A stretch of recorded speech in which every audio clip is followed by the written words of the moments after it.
أكبر كل مقرى بتاريخ الجدود، بين تاريخ الصحابة وعهد التابعين،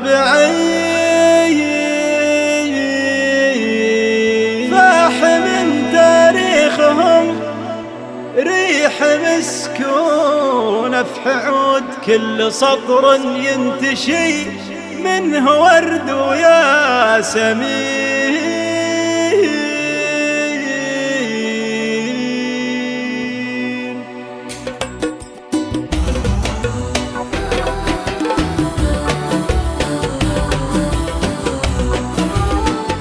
باسم رب نسبح كل شيء في الوجود، الإله الواحد الحق رب العالمين، الكريم اللي بفضله على خلقه يجود، ما تسكر باب جوده يدينا السائلين.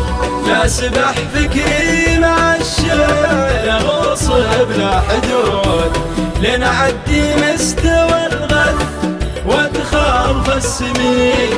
شعر والشعر بيته معيار قاسنود، كل جزل فيه عندي يشكل فرض عين.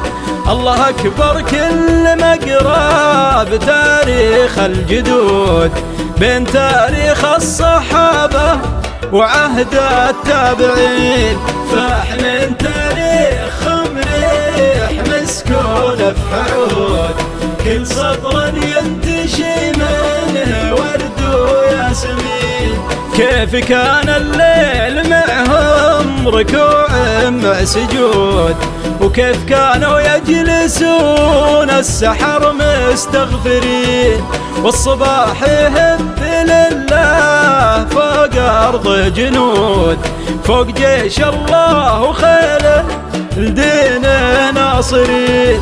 تعرضه شاشات فكري وذهني في شرور، هل ذهب تاريخ وامجاد بدراج السنين، هل دروا بالقدس صارت تحت قبضة يهود، وانهم حتى استطالوا على ارض الرافدين، والتحالف صار بين الروافض والزيود، اليمن والشام مطمع الفرس حاقدين، وان دين الله تهزأ بأحفاد القرود، ويسخرون بسيد الخلق إمام المتقين.